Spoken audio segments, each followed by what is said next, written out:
And last night, my wife and I had New York strips from right here. We did. We did from Good Ranchers. We had gotten some because if I'm going to advertise it, I'm not saying nothing unless I use it. So I want to talk about Good Ranchers this year. Make your resolutions matter with GoodRanchers.com. As we kickstart the new year, it's time to focus on making America healthy again with 100% American beef. We had it last night. I'm telling you, it's so good in 2025. Seed oils, antibiotics, and hormones are out. Good Ranchers is in. You can feel good about grilling up some steakhouse quality meat right at home that your family will love. Good Ranchers vacuum seal cuts save time, money, and make dinner time a breeze. Lee put them in a sous vide, and it was awesome. Start 2025 with Good Ranchers. New year, new meat, new special.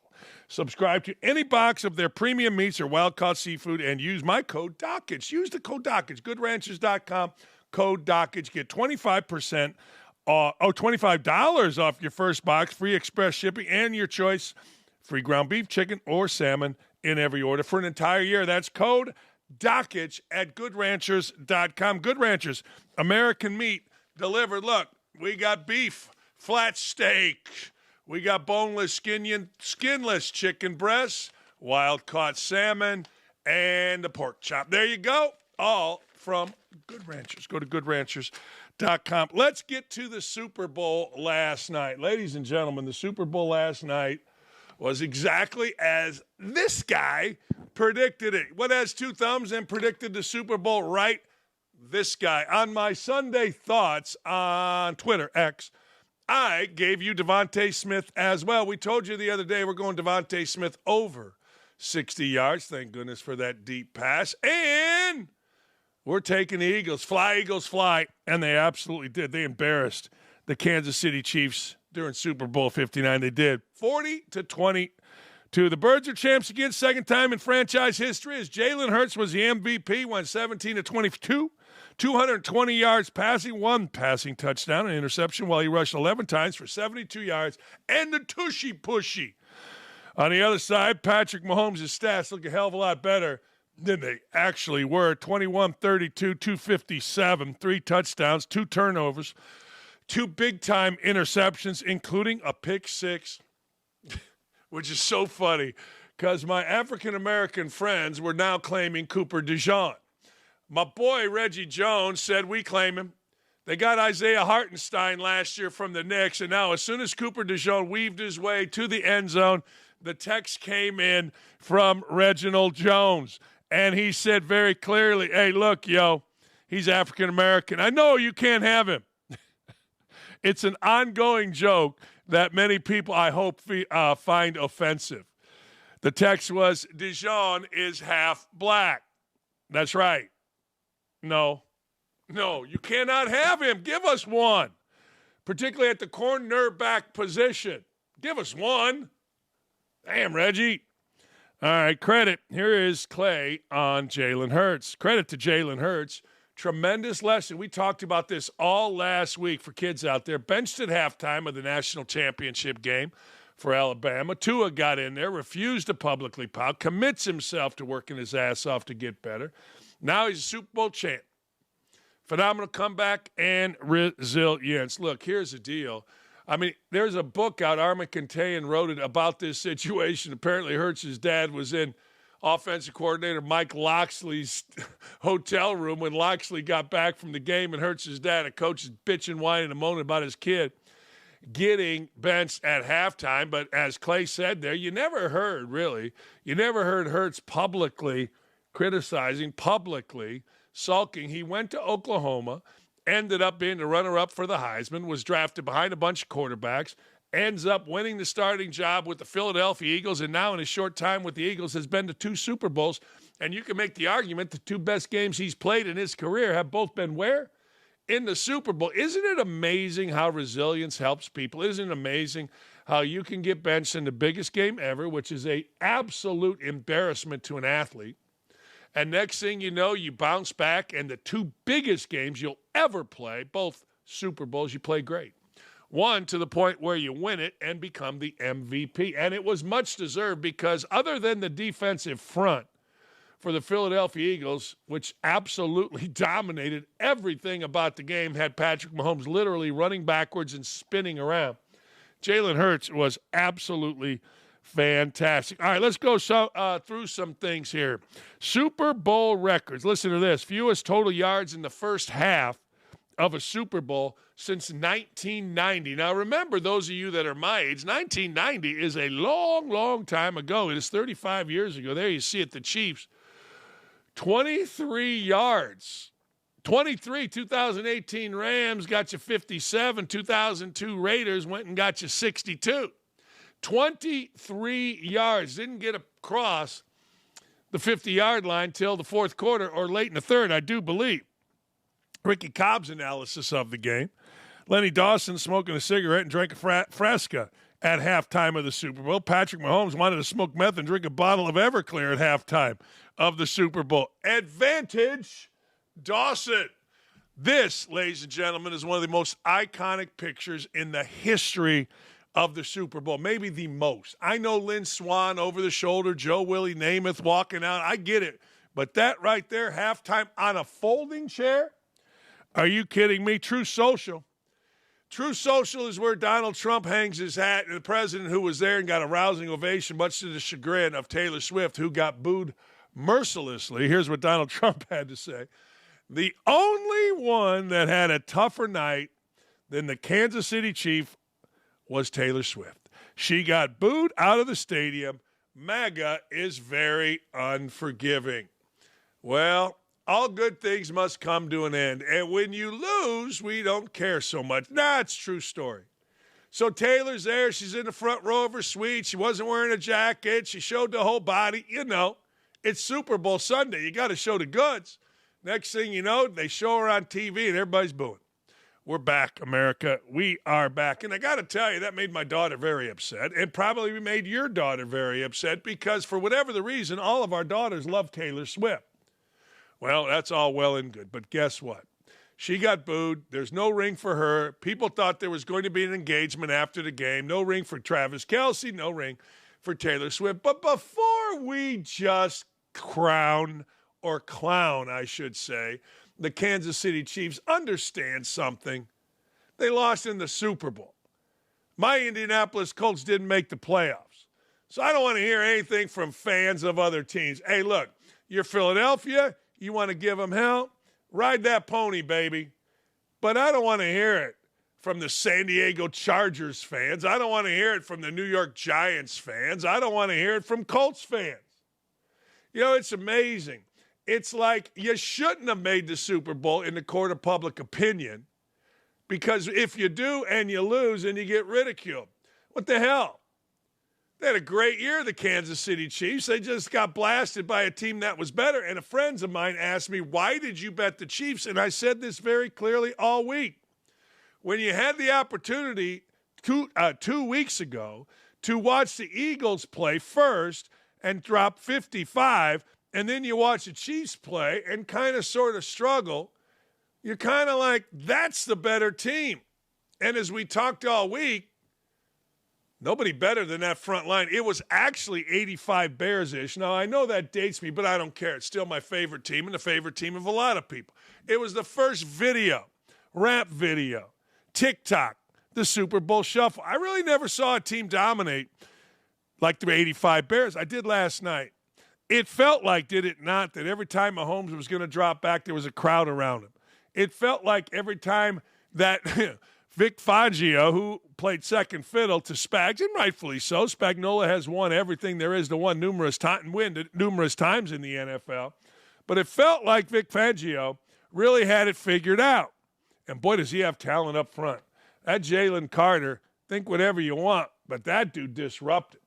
I mean, he was unbelievable. The entire line, Sweat was terrific. So give them a ton of credit. Defense still matters, people. And I think, I hate to say it this way, but I do. I think that Patrick Mahomes was rattled. I never saw Patrick Mahomes get rattled. I'm not talking about in the second half when the game was over and he ended up hitting both parlays for me by going over 225 and 250. I mean, that was kind of a joke. As I said, his stats looked a hell of a lot better than he actually played. But I never saw him ever, not one time ever, look rattled. He did in the first half. When the game was on the line, he was rattled. Give him credit. He answered questions for 12 straight minutes, did it graciously. But you know what? That's how good the Eagles were. That's how good the Eagles are. And we say it all the time. The number one thing you want to do as a defense is make the offense uncomfortable. Didn't imagine it was going to happen to Patrick Mahomes, but it did. You know what? Happens to even the greats. But he did make the damn Super Bowl. I wasn't mad at Tom Brady. A lot of you are mad at Tom Brady. What are y'all mad at Tom Brady for? I thought Tom Brady was fine. I did. I haven't talked about this on a show, but we were walking to go do Will Cain's show in a very tight area, and out came Tom Brady, and here's my wife and I. My wife rubbed shoulders. Tom Brady looked bad. I know he's a brother here at Fox, but he looked bad. All sunken. I'll stand by that. Yes, my wife damn near passed out. Yes, she couldn't wait to text everybody. Yes, she said he smelled terrific. Yes, I get all that.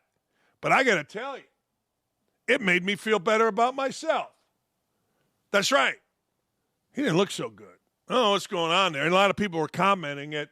A lot of people were commenting on his new face. I thought his commentary was fine, nothing special. They got talking a lot about him at the end, and I guess rightfully so.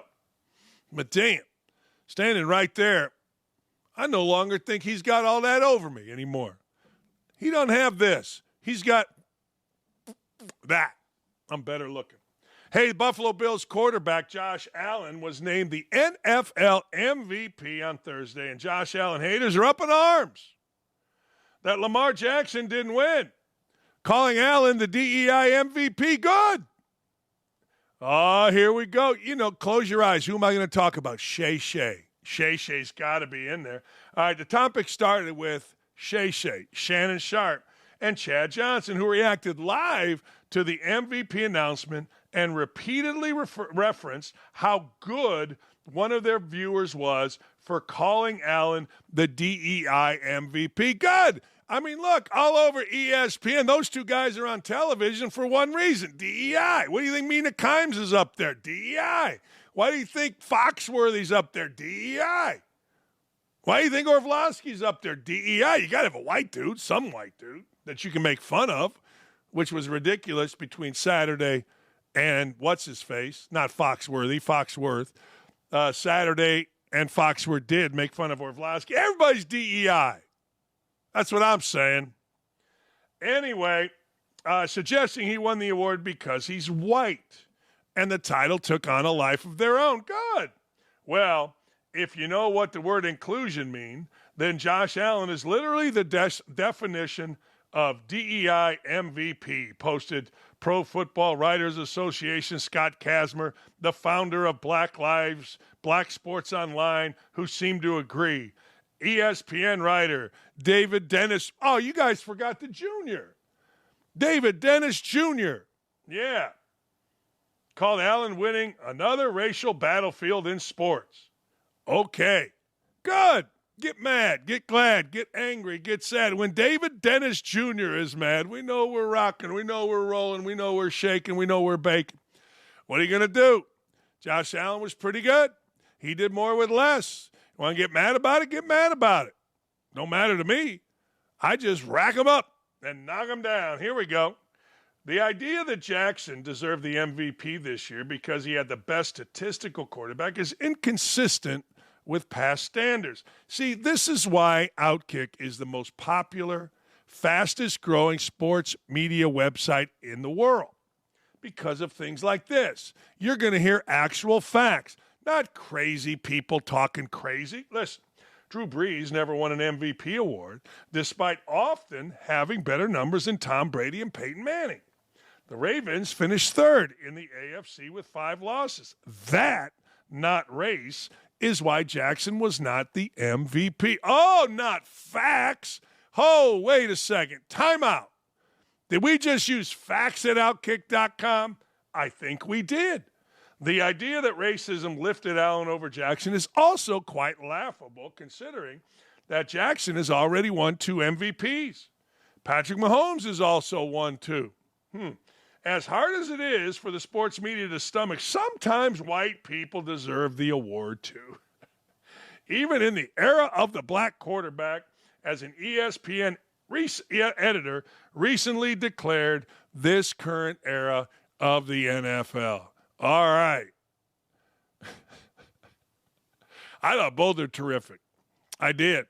I just know this. I don't know who I would have voted for. You know my love for Lamar Jackson. I'm just with Josh Allen. I'm just fine. I do think this, though, and I remember the start of the season when all the pundits couldn't wait to say, because Stephon Diggs was gone, Gabe Davis gone, that the Bills, that window, as they always say, closed. There's three things you're always going to get out of ESPN. Racism, that window is closed, and who's going to flash? I get a kick out of all of it. I do. It's funny to me. Look, all I know is this. You could have given the award to both. You gave it to Allen, I'm down with it. All you guys, you media wonks, told me that, well, Buffalo's out. They're no longer a cool team in the East. They're out. Tua. Era black quarterback, Tua. I don't know, man. Allen did a lot. Allen did a lot with a little. Josh Allen always does a lot. So if you want to tell me it should have been Allen, great. If you want to tell me it should have been Jackson, great. But shut up with the race, you morons. Hell. I don't even know why we – see, what we need to do is start not paying attention to the morons. But, no, I digress. Bill Maher, hey, look, Donald Trump's been in office 10 minutes, and he's already ended racism, and you got a white cornerback to run back an interception. Did you know that Devontae Smith scoring a touchdown yesterday? I want you to think about this. Devontae Smith scoring a touchdown yesterday. I read this. It was on X, so it's got to be true. He's the first Alabama player to score a touchdown in the Super Bowl. It's a little bit stunning to me, but I'm going to move back to where I was. Bill Maher. Bill Maher says that the NFL's end racist message was pointless and ineffective. It basically summarizes every single virtue signaling decision corporate executive made during and after 2020. Really, Bill? Would have never thunk it. I thought it was effective.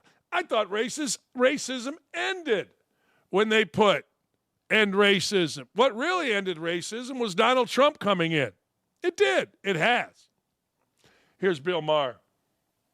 Yeah. I noticed that at the Super Bowl, there, for the first time in, I think, 4 years now, the Trump administration is making them take away end racism, which they had written in the end zone, right? And when why? It just seems silly. I mean, to do it or not to do it? Why get rid of it? Oh, I could tell you why. I know, but it's just like you're because it was stupid to begin with. Yeah, but let me ask you, who is it for? And if you're a racist and you see end racism in the end zone, you're going to stop being a racist? But the sentiment is basically like, don't be an asshole. But I think it's an asshole to nag us during a football game about something that doesn't change anything or any. If I'm not a racist and I see it, it doesn't matter. And if I am a racist, it's going to make me more of a racist. Like, I think if you write, don't be an asshole in the end zone, everybody will agree with that. Well, the problem is, we all think the other guy's an asshole. And no one thinks they're a racist. Yeah, okay. I mean, everybody's got their own meaning and everybody's got their own spin. I don't know. I just thought it was stupid. I think it takes all of us as stupid. And I think the notes on the back of their helmets are stupid. I just do. I know I'm wrong. I know you're right. I know old white guy. I've heard it all before. Sometimes we ought to listen to old white guy. Sometimes we ought to listen to old black guy. Sometimes we ought to just listen to old people. I mean, that is just, the whole thing is stupid. But hey, I'm guessing, I swear to you, they took off end racism because whoever was responsible for putting that up there and paying the NFL said, we're not paying you anymore. That's my bet. I'm betting that comes out within this calendar year. We can clip this off, but I'm betting you it does. I am. I don't know where a Carl's Jr. is around here. I don't know if we have Carl's Jr. I assume they're a West Coast hamburger. But I'm down to clown with Carl's Jr.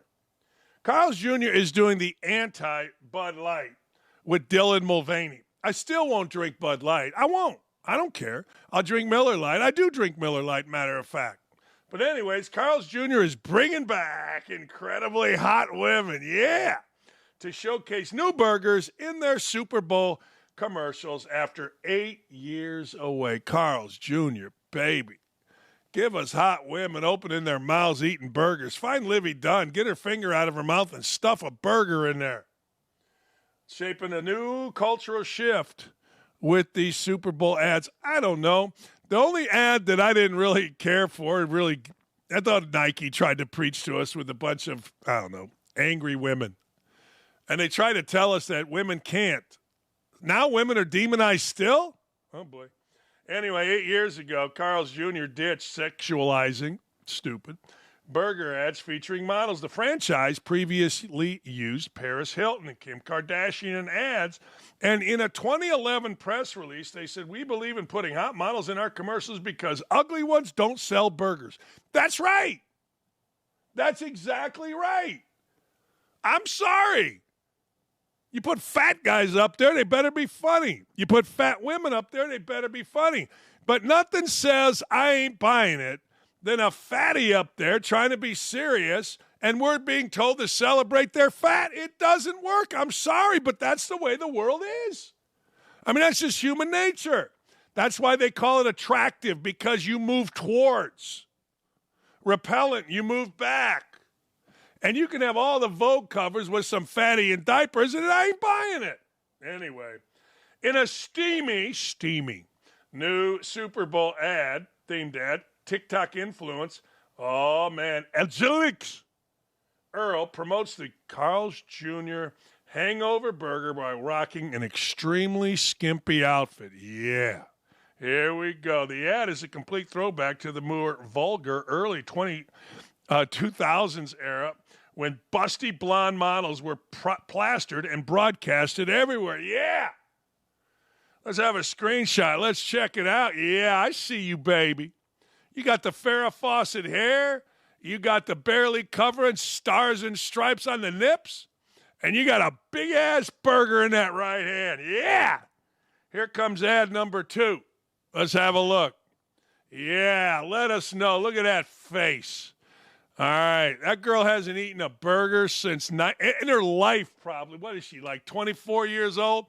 She probably hasn't eaten a burger ever. Well, Dan, what if that was your daughter? I'd celebrate the shit out of her. I'd have a big poster on the wall. That's my daughter, yo. That's right. Livy Dunn, take the finger out of your mouth while you bend over and show your ass and go get a burger. Get your burger. Damn, I'm doing flips. I'm Livy Dunn, and I'm healthy. Oh, shut up. Get a burger. Eat something, woman. Are the days of putting a big fatty in a diaper and splashing her all over Cosmo, telling us this is the new healthy, are those days over? God, I hope so, because that's a lie. All you got to do is go to your doctor, 40 pounds overweight, and he's going to say, look, fat ass, here's some blood pressure medicine. If you don't get it down, you're going to die. But apparently fat women on the cover of Vogue aren't human, because every other human has it. Hot models in bikinis, selling cars, selling burgers, selling trucks, selling beer. Yeah, that's where we're at, period. What's wrong with that? Hot models are people too.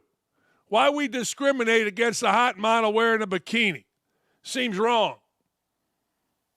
Seems uninclusive. Livy. Hi, I'm Livy Dunn. Oh, shut up and eat a burger. That's it.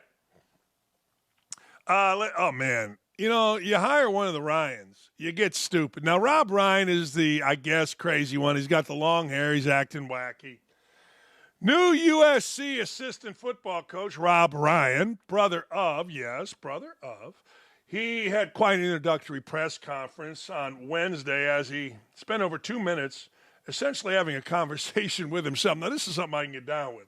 That included walking around the press room, even telling a story about going to Maui with his wife, and there not being any rent-a-cars. Man, I got to tell you, like, when you're a big fat slob that's a football coach, I think you get a little bit of a distorted view of yourself. Like, you think people are interested in your stories. Like, you're what? I got a lash in my eye, but you're what, the line coach? Big fat line coach? There's two people you can always recognize on a football sideline. The weight coach, his head looks like me, but he's got a face going, and he's ripped, unlike me. And then the wacky line coach, Walks a little bent over, a little bow-legged, big calves. That's what they got. Anyway, here is part one of not Rex. This is his brother Rob and his stupidity. We're going to go against the best. Oh, good. Bring it on. Let's see. I can't wait to see that little JUCO kid from Hutch. Bam! We're going to get after his little butt. But anyway, it'll be great. We're excited. You know, and I saw the Mayava guy. I coached his uncle. I hated that kid when I first saw him. A USC kid, a little captain. Remember, he could walk under this table right here. Little guy. And we draft this little runt. I'm like, oh, man. This guy, I was all over this kid during the OTAs. Like, man, this guy, man, you got to run to cover a guy. Anyway, so then I'm like, hey, guys, Sweet Life is going on vacation with the family, going out to Hawaii, going to Maui. I've never been to Maui. I run things in Oahu, but I'm like, I'm going to go to Maui. He's like, hey, Rob, you get in any kind of trouble now, you just tell him you know Kalooks. I'm like, man, yeah, I'm going to tell him I know Kalooks. You know, get the hell out of here.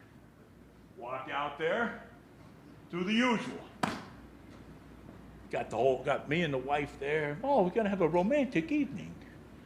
Go out there. No rent-a-car. What do you mean? You never called for the rent-a-car? I told you she's Greek. I'm like, yeah, they must have lost it. So, of course, I forgot to call. Now they're out of cars. I'm in Maui. I got no car. So what do? I know Kalooks.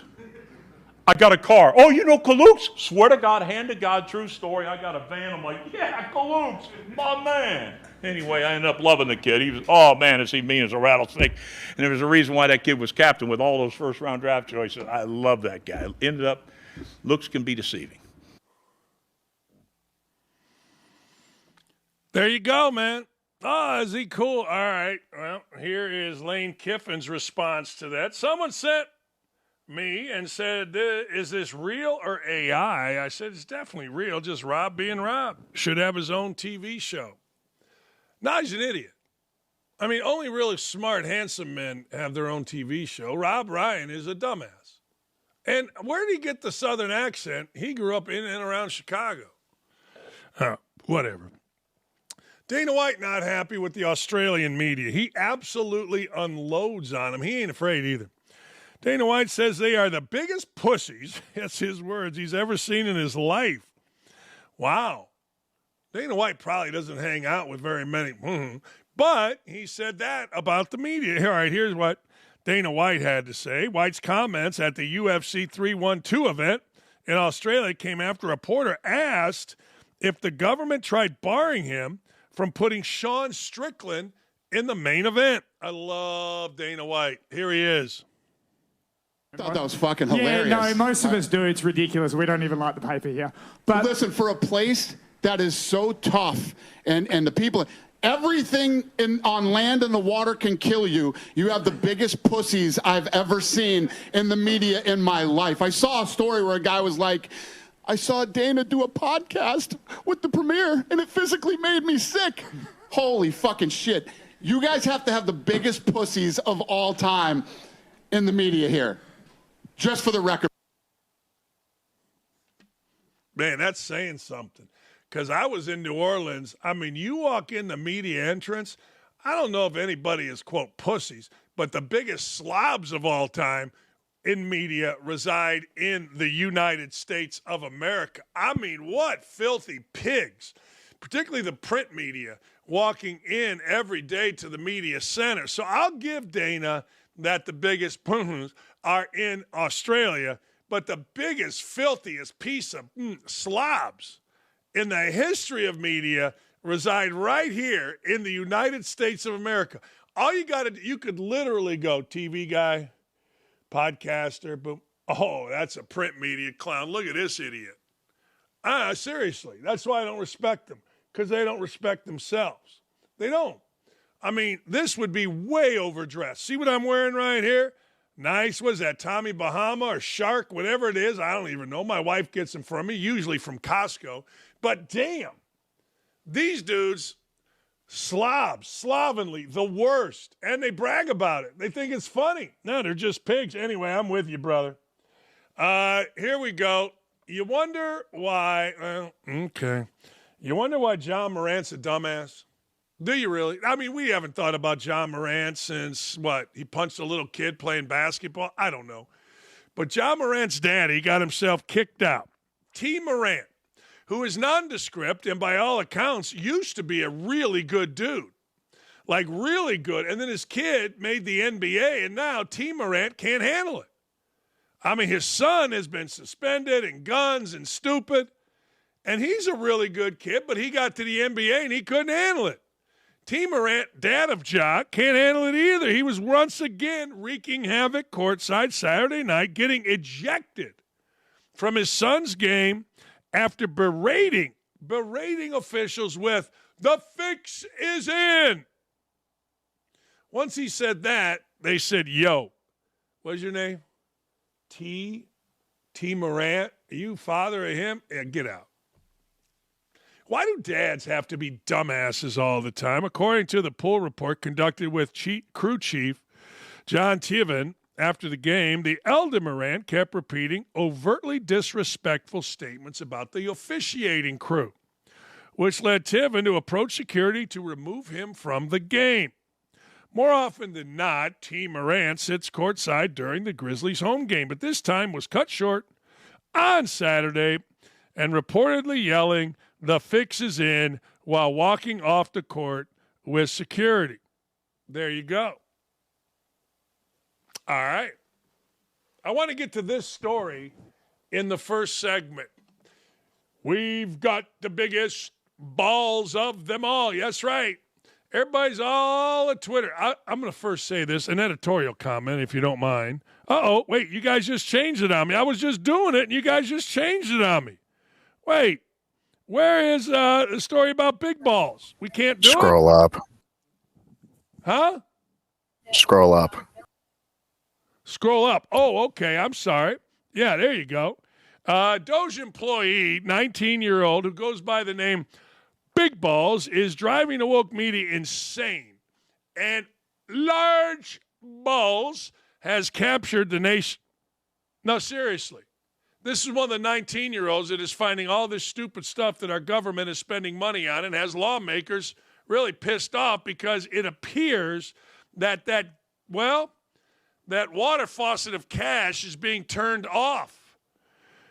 Let's hear from Big Balls. CNN with Big Balls going nuts. Yes, so this is a 19-year-old high school graduate who has used the unfortunate nickname Big Balls online, so that would be one way that we could refer to him. He is now working at Musk's behest inside DOGE, and we looked into his background. And so we found, several notable things, Aaron, one of which is that this individual has founded multiple companies, including one with another unfortunate name, Tesla.Sexy LLC, which he established in 2021. He would have been around 16 years old. Now, this LLC controls dozens of web domains.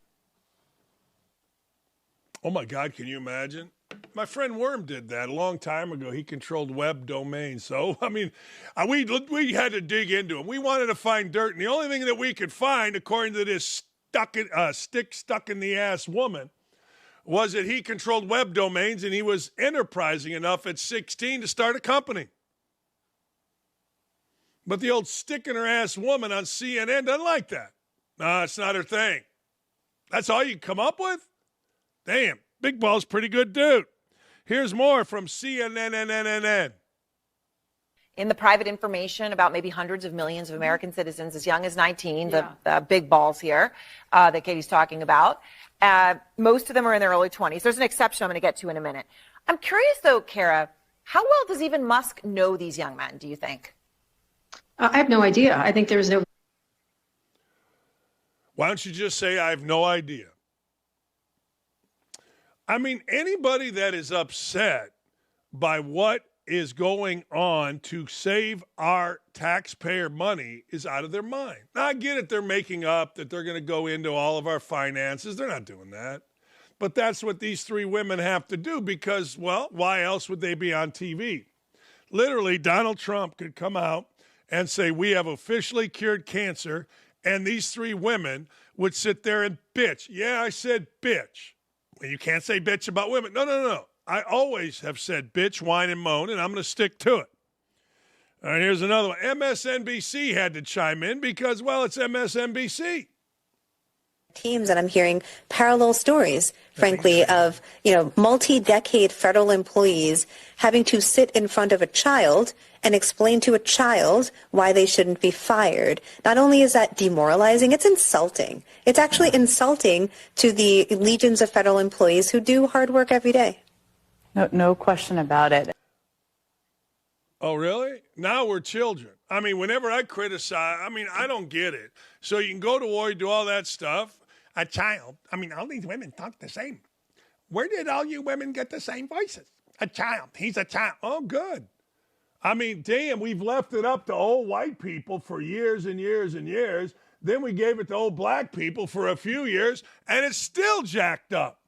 So let's try children. Children say the darndest thing. Children are unencumbered by a lifestyle. Maybe it screws up, but the way this whole thing worked, it wasn't working. And now all of a sudden, we go about the business of saying, yo, look at all this crap. DEI in Botswana land. And we're paying for that? I got two words for you. My ass. I don't care if it's a child, a duck.